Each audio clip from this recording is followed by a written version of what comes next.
오늘은 회개에 합당한 열매를 맺어라 하는 제목을 갖고 함께 은혜를 나누고자 합니다. 우리 교단은 아니에요.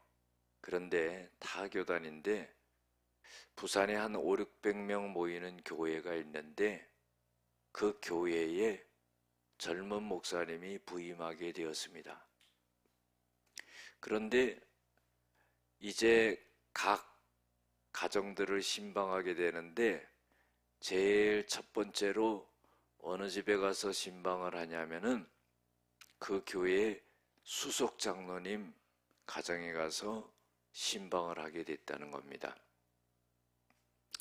신방하면서 예배를 드리는데 영적으로 분위기가 싸하더래요. 여러분들 그거는 느껴지지요. 그래가지고는 예배가 잘 안 되더라는 거예요. 그래가지고 목사님이요 장로님한테 물어봤대요. 장로님, 구원 받으셨어요? 느닷없이 질문을 하니까 장로님이 당황하면서 깜짝 놀랐다는 겁니다. 그 물음에 대해서 장로님이 뭐라고 대답하시냐면은, 목사님, 나는 이 교회 수석 장로입니다. 그러더래요. 그래가지고 목사님이 그거 말고요, 장로님 오늘 죽어도 구원받고 천국 갈 수 있냐, 그거를 물은 거예요. 그랬더니 하시는 말씀이, 나 우리 교회 건축위원장 했는데요. 아니 그거 말고요, 장로님 오늘 돌아가시면은 천국 갈 수 있냐, 구원에 대한 문제를 물은 겁니다. 아, 그랬는데요, 그때 아무 말이 없더래요.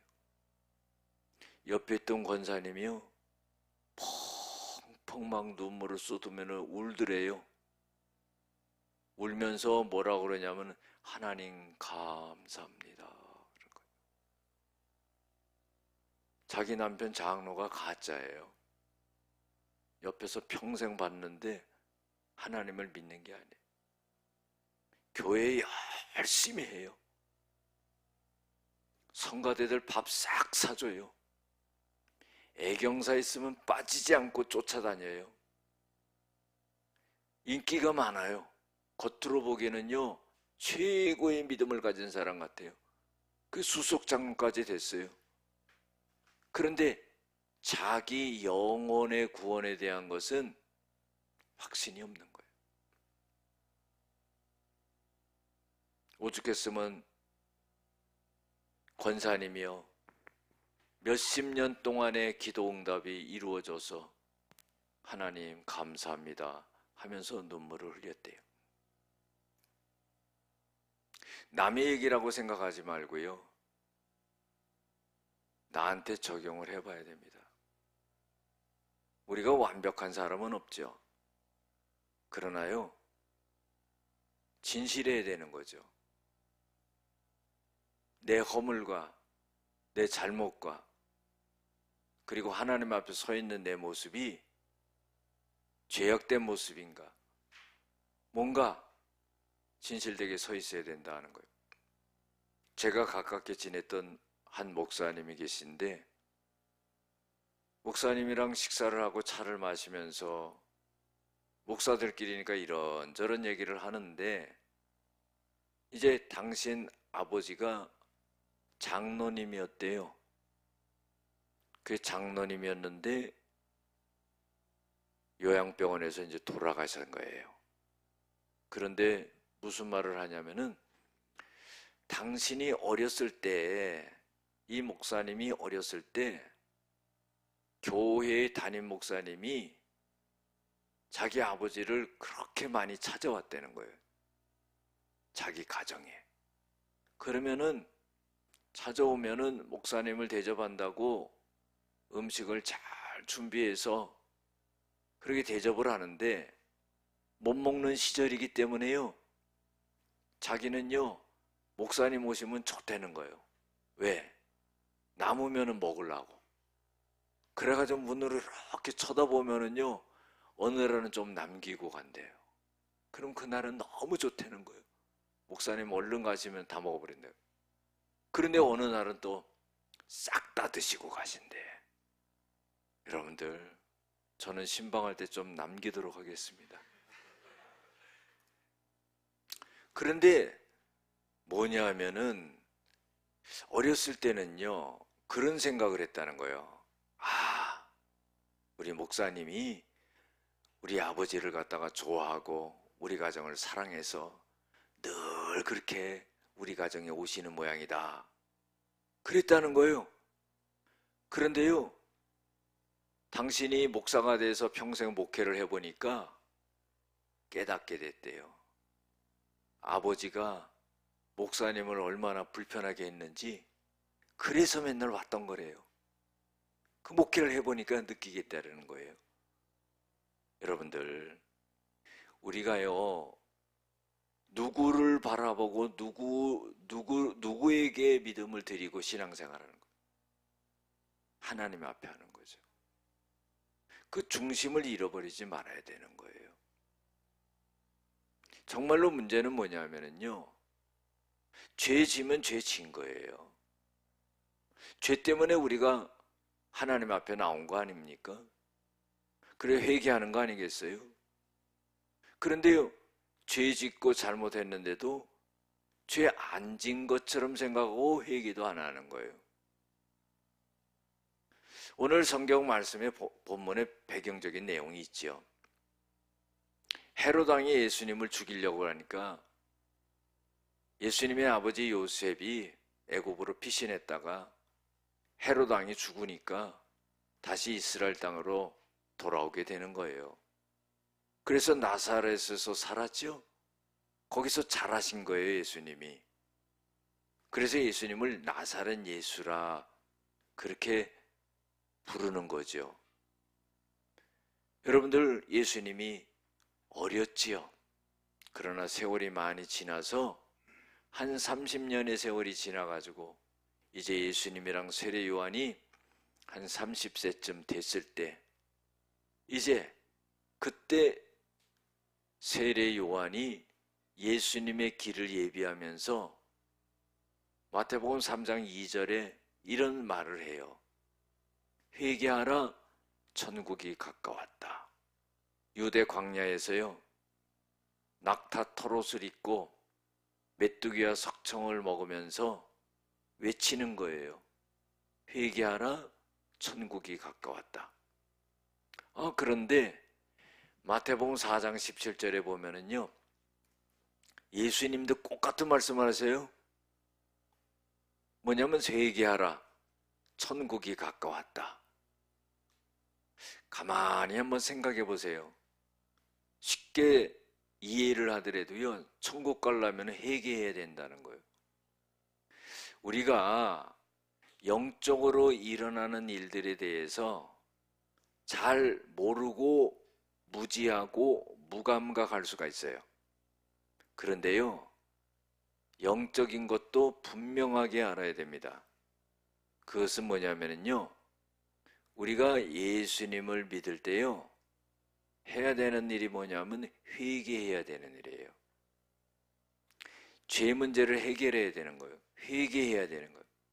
그래야지만 용서가 되거든요. 그리고 예수님을요, 마음속에 모셔드려요.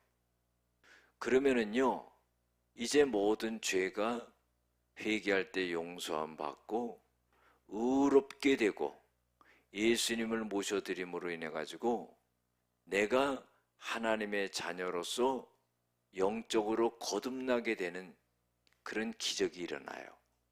그런데 그것은 육적으로 느끼는 게 아니라 영적으로 느끼는데, 영적으로 깊지가 않으면은 그걸 알기가 힘들어요. 그러나 시간이 지나면은요, 그걸 다 알게 됩니다.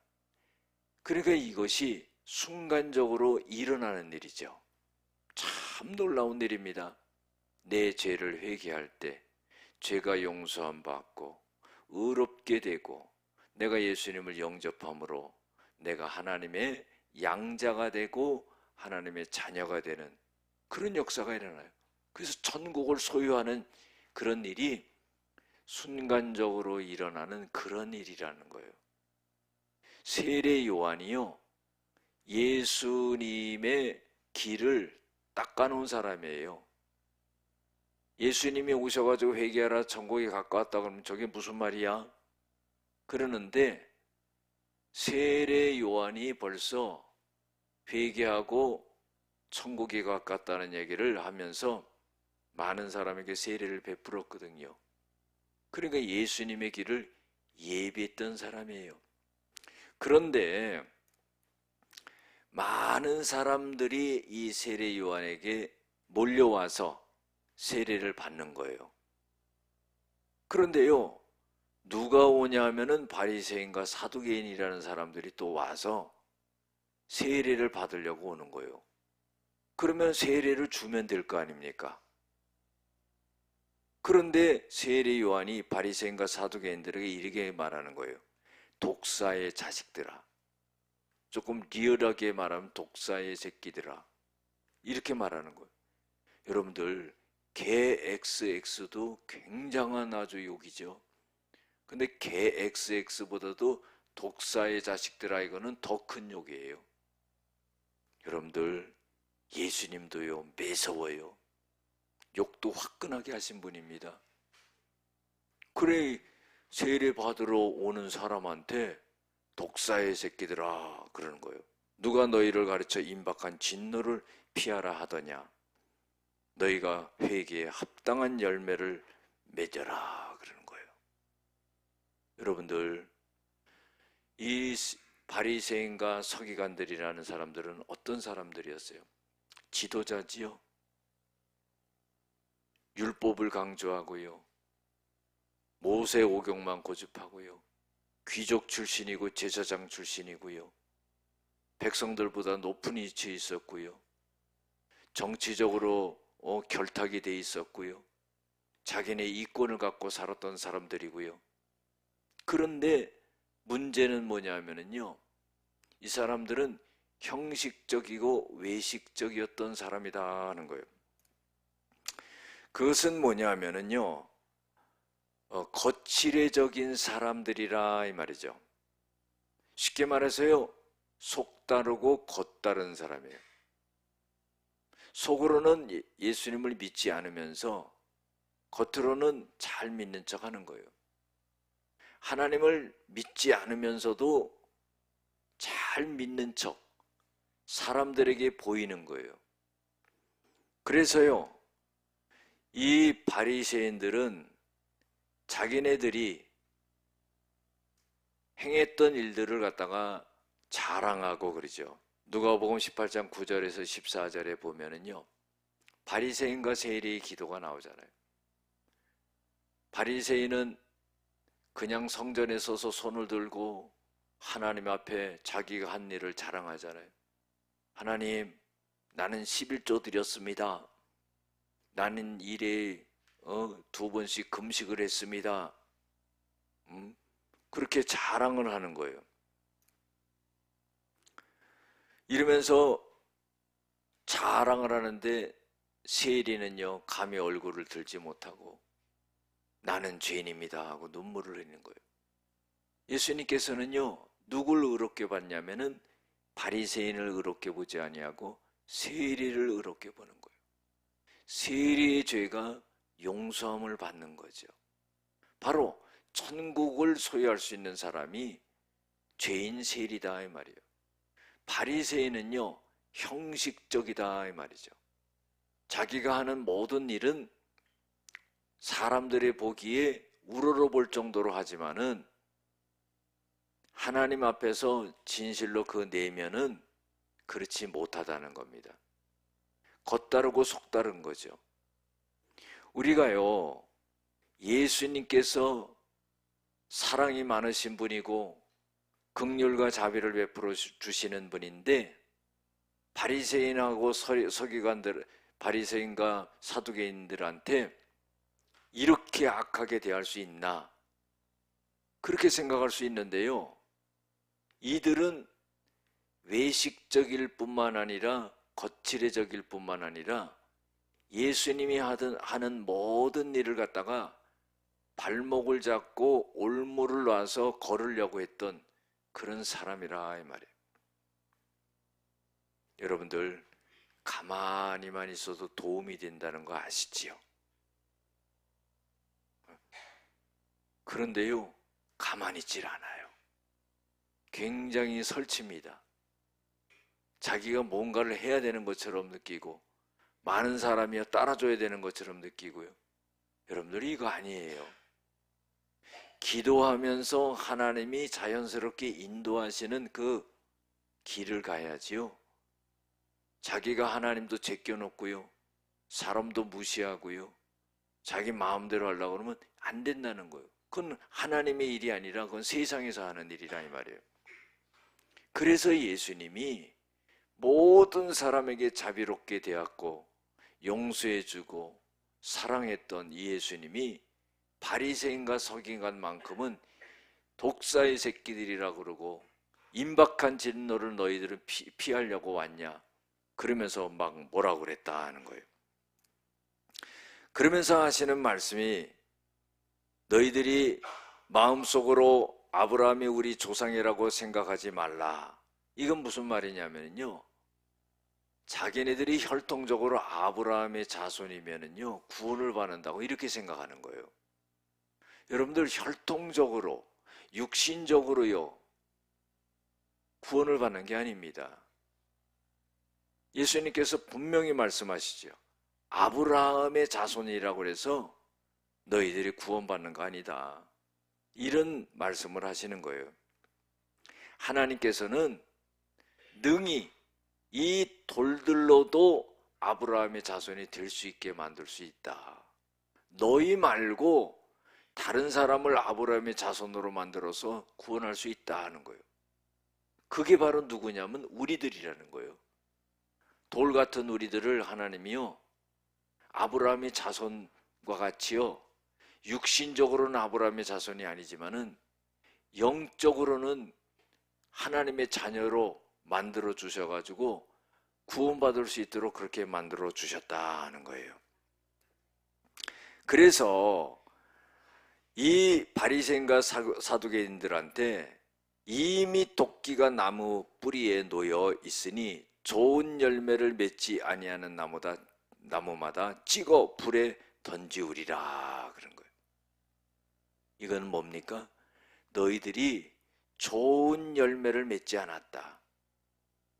여러분들 좋은 나무인지 나쁜 나무인지는 어떻게 합니까? 만져보면 알죠? 아니죠. 열매를 보고 하는 거죠. 바리새인과 이 사두개인들은 열매가 없는 거예요. 그래서 도끼가 나무 뿌리에 놓여서 이미 너희들은 찍혀서 없어질 그러한 처지에 있다 하는 것을 말해주는 거예요. 예수님은요 비유가 아니면 말씀하지 않았는데 요 악한 자들에게 대해서는요 아주 명확하게 그냥 직설적으로 말씀을 하시는 거예요. 누가복음 13장 6절에 9절에 보면은요 어떤 주인이 포도밭에 무화과 나무를 심었어요. 그 과원지기한테 이 무화과 잘 맺도록 조금 잘 돌보라고 그랬거든요. 1년 있다가 와서 보니까 열매가 안 맺어요. 또 2년 있다가 가서 보니까 열매가 안 맺어요. 3년 있다가 가서 봐도 열매가 없어요. 주인이요 화가 난 거예요. 그래서요 찍어버리라고 그랬어요. 땅만 버린다 이거예요. 다른 걸 심으면 날 텐데 땅만 버린다는, 찍어버리라 이 말이에요. 그랬더니요 과원지기가 주인한테 막 사정을 해요. 1년만 더 참아주세요. 1년만 더 참아주셔가지고 내가 물을 주고 거름을 주고 잘 돌봐서 열매를 맺게 하겠습니다.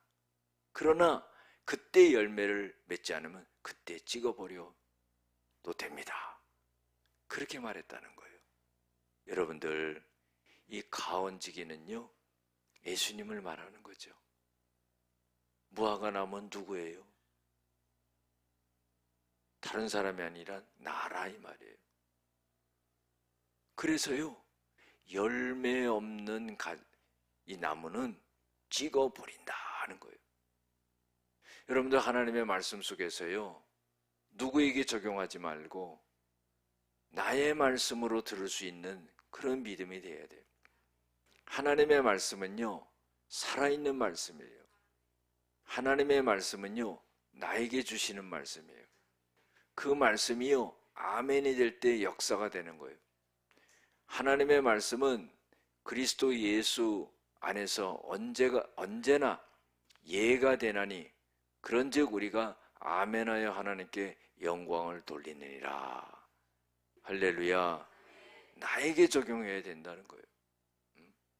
그게 축복의 말씀도, 그게 회개의 말씀도, 교훈의 말씀도 다 나에게 하시는 말씀으로 받아들이고 그 하나님인 말씀 앞에 내가 변화를 가져야 된다는 거예요.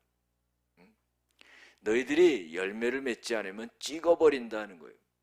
이건 삶의 변화를 말하는 겁니다. 미국의 어떤 흑인 목사님이요, 큰 교회 목회를 하는 거예요. 근데 장례가 났다고 광고를 했습니다. 그리고요, 모든 성도님들 장례에 다 참여하라고 그런 거예요. 여러분들, 미국 사람들은요, 애경사 같은 거 가족 몇 명 와서 그냥 간단히 하고 말아요. 실용주의예요. 그게 맞는 것 같아요. 그런데요, 아니 죽은 사람 관을 갖다가 그 큰 교회에 딱 이렇게 안치해 놓고는요, 성도님들 다 오라고 그런 거예요. 근데 또 목사님이 오라고 그러니까 또 안 올 사람이 어디 있어요? 올 줄로 믿습니다. 그래가지고는 왔는데 목사님이 무슨 광고를 했냐면은, 이 죽은 사람은 정말로 죄를 많이 지은 사람입니다. 그렇게 광고를 한 거예요. 그런데 저렇게 죄 많은 사람을 뭐 이렇게 사람들 다 모아가지고 그렇게 다 모이라고 그랬나? 관을 딱 갖다 놓고. 그 이제 장례가 시작되는데요, 관뚜껑을 딱 열는 거예요. 열고선요, 한 사람 한 사람 다 관을 들여다보시오. 그 사람의 얼굴을 한번 보시오. 그래. 그래가지고 앞에 있는 사람부터 전부 들여다보고는요, 놀란 거예요. 여러분들, 죽은 사람 얼굴 무섭습니다. 들여다보고 놀래고 들여다보고 놀래고. 저 뒤에 있는 사람은 얼마나 궁금하겠어. 그 집에 안 가고 그래도 이렇게 봤는데, 보니까요, 거기에는, 관 안에는요, 시신이 없었던 거예요. 그리고요, 관 밑에는요, 거울이 딱 비춰져 있는 거예요. 그 들여다보니까 자기 얼굴이 보이잖아. 가장 악한 사람이었어요. 여러분들, 내가 죄인이라는 것, 내가 하나님 앞에 잘못했다는 것, 그걸 깨닫기가 죽을 때까지 힘드니 이거 어떻게 하면 좋겠어요? 하나님의 말씀의 거울 앞에서 내가 내 자신을 볼 수 있어야 돼요. 하나님이요, 우리들에게 그런 말씀하셨잖아요. 내가 거룩하니 너희도 거룩하라. 세상적인 기준이 아니에요. 윤리적이고 도덕적으로 산다고 그게 거룩한 게 아니라 이 말이에요. 거룩한 것은 뭐냐? 디모데전서 4장 5절에도요, 하나님의 말씀과 기도로 거룩해지니라. 그러면 하나님의 말씀과 기도로 어떻게 거룩해집니까?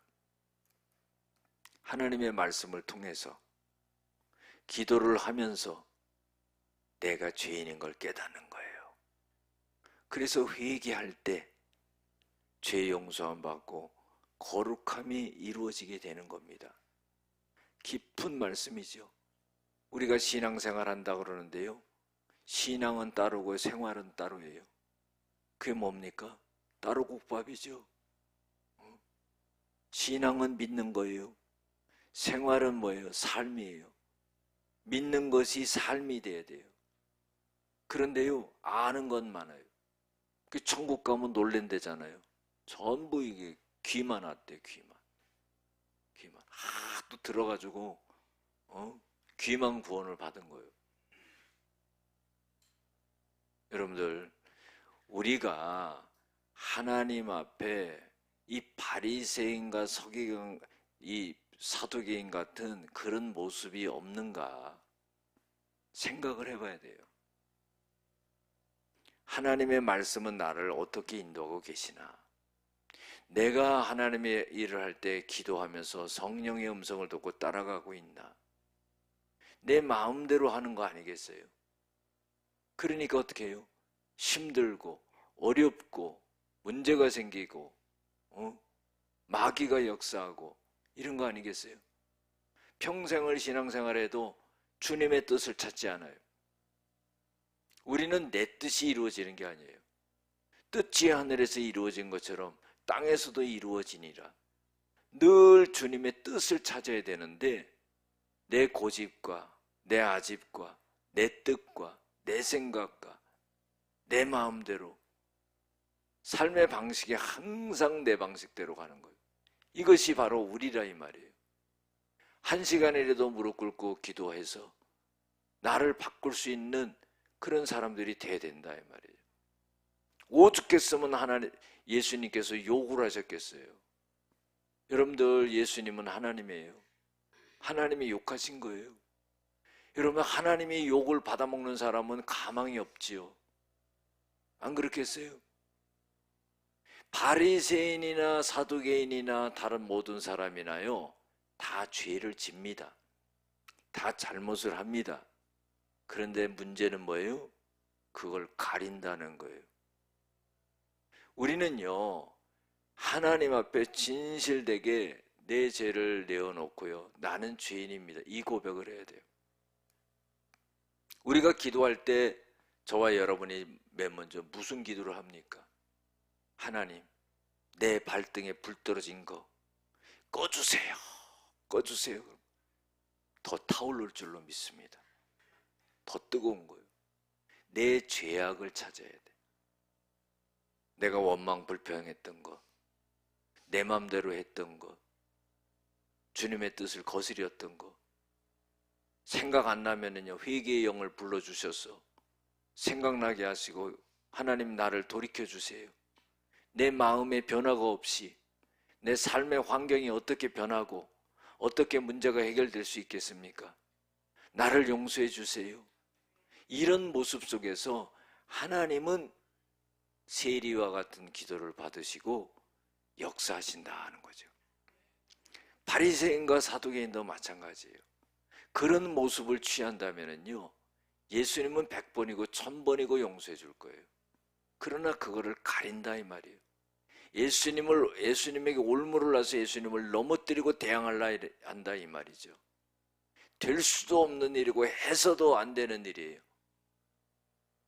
이 세상에서도요, 모든 죄는 용서함 받을 수 있지만은 성령을 모독하는 죄는 용서함 받을 수가 없는 거예요. 성령님은 우리 안에서요, 떠나가시지 않지만 내가 거부하면 그냥 떠나가시는 거예요. 항상 우리는 죄인이라는 것을 잊지 말고요, 하나님의 자비와 긍휼을 구할 수 있는 그런 모습이 되어야 돼요. 나무 뿌리 앞에 도끼가 놓였다 이 말이에요. 찍혀서 이제 멸망받게 된다 하는 거예요. 이렇게까지 리얼하게 예수님은 말씀하시는 거예요. 나는 너희로 회개하게 하기 위하여 물로 세례를 베풀거니와, 세례 요한이 그러죠. 나는 물 세례를 준다 하는 거예요. 여러분들 생각해 보세요. 물 세례를 주는 것이 죄를 씻을 수 있습니까? 물 세례는요, 죄를 씻을 수가 없는 거예요. 아니, 죄를 짓고요, 때가 묻은 것처럼 그걸 씻을 수가 있는 거예요? 씻을 수가 없어요.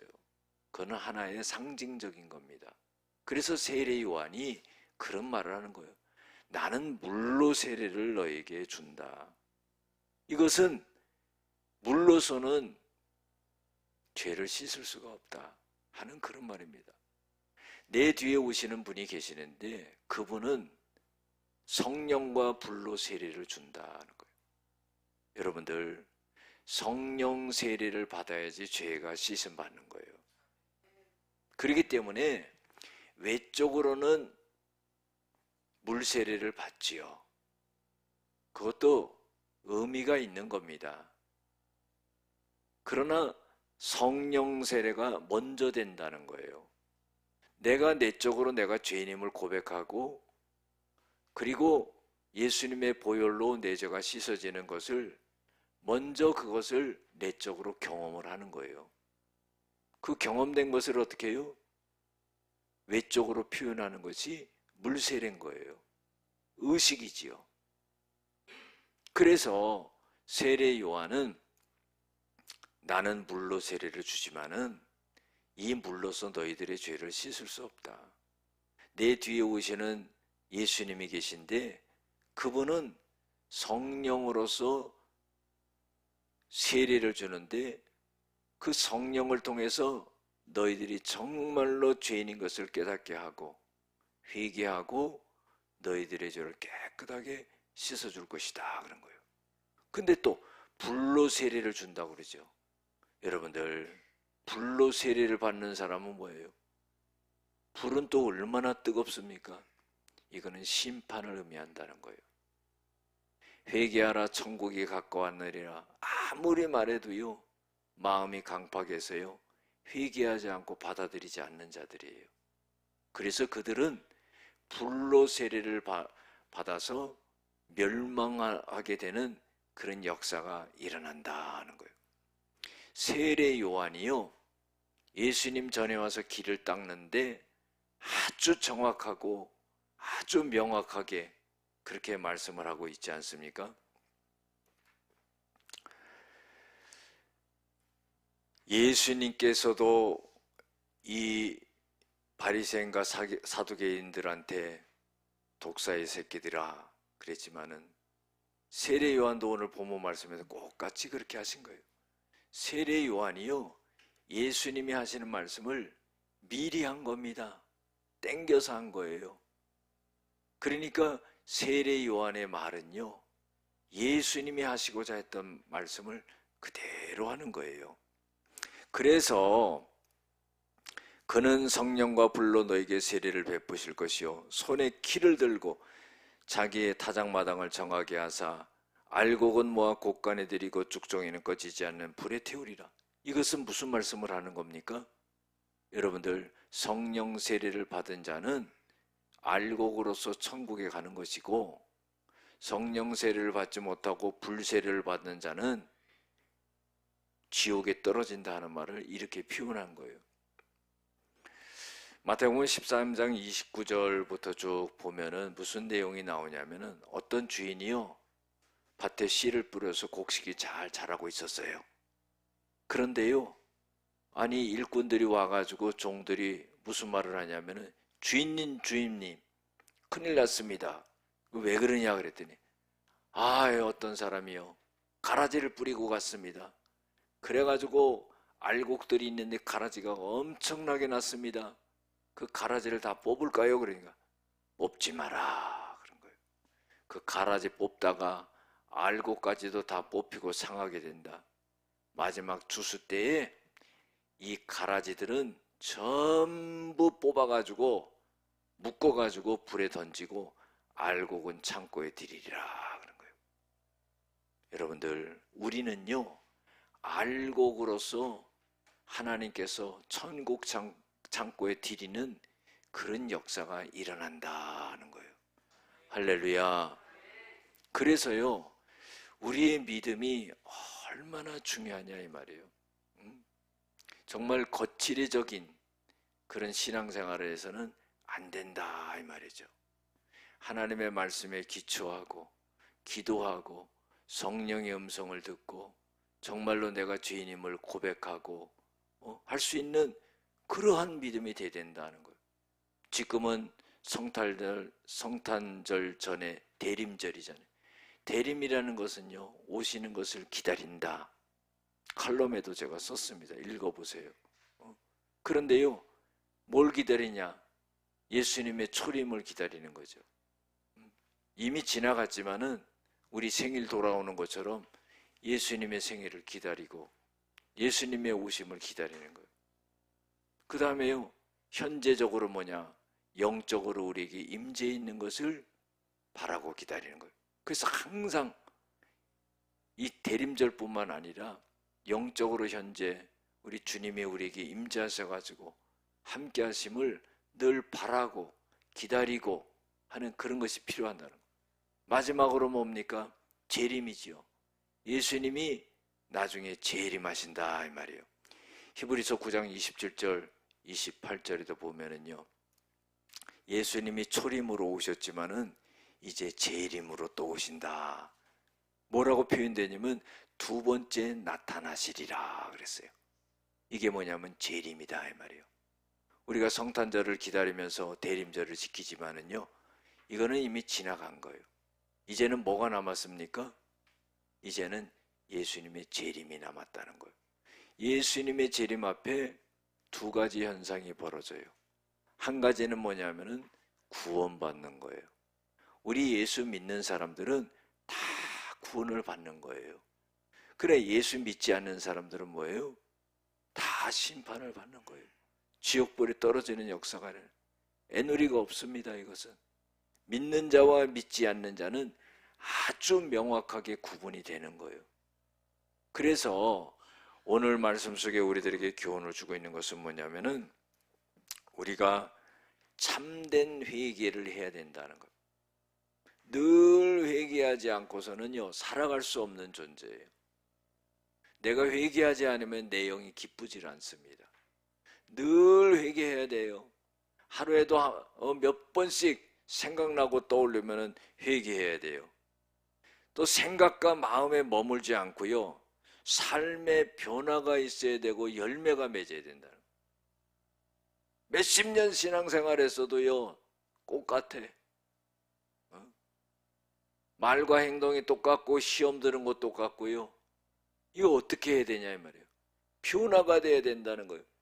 회개라는 것은 단순히 내가 잘못했구나 눈물 흘리고 끝나는 게 아니라 삶을 유턴해야 된다 이 말이에요. 두 번째로 교훈을 주고 있는 것은 뭐냐면 심판은 반드시 임한다는 거예요. 여러분, 우리가 잘 알아야 돼요. 심판이 두렵지요. 그렇죠? 그런데 우리도 심판대에 서는 거예요. 안 믿는 사람도 심판대에 서는 겁니다. 모든 사람이 심판대에 서요. 나 죽었으니까 끝이다. 다 깨움이다. 죽은 사람도 다 부활시켜요.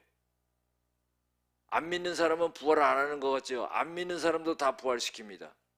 다 심판대에 서요. 그런데요, 안 믿는 사람과 거짓된 사람과 하나님을 올바로 믿는 사람과 차이가 뭐냐? 여러분들, 안 믿는 사람의 심판대는 뭐냐면 지옥으로 보내는 심판대예요. 우리가 심판받는 것은 뭐냐면 우리의 죄가 싹 다 지워졌는지를 보고 천국으로 보내는 심판이에요. 안 믿는 사람은요, 안 믿는 사람과 믿는 사람의 차이가 그거예요. 안 믿는 사람은 지옥에 보내는 게 심판이라 이 말이에요. 심판이 있다는 것을 우리가 염두에 둬야 되는 거예요. 그래서요, 우리의 삶의 태도가 나의 운명을 좌우한다. 그걸 알아야 돼요. 바리새인과 사두개인들, 자기 운명이 결정된 것은 그 사람들의 삶의 태도 때문에 그렇다는 거예요. 마지막으로요, 예수님은 성령을 통해서요 늘 회개를 촉구한다는 거예요. 내가 떠올려서 회개하는 게 아니에요. 성령이요 나에게 떠올리게끔 하는 거예요. 우리의 잘못된 것, 성령이요 내 안에서 가정교사처럼 그것을 잘 지시하고 떠올리고 알려주는 거예요. 그래서 우리에게 회개를 촉구하는 거예요. 왜 그러느냐? 구원시키기 위해서. 그러나 세상에 예수님을 모르고 죄짓고 자기 마음대로 살아가는 사람은 죄를 떠올리지 않습니다. 그래서 어떻게 해요? 오늘 말씀처럼 불심판을 받아가지고 지옥에 떨어지는 역사가 일어나게 된다는 거예요. 여러분들, 성탄절을 맞이하기 전에, 대림 전에 예수님의 오심을 기다리면서요, 우리가 진정으로 회개에 합당한 열매를 맺으며 우리의 삶의 변화를 가져오는 역사가 일어나게 될 줄로 믿습니다.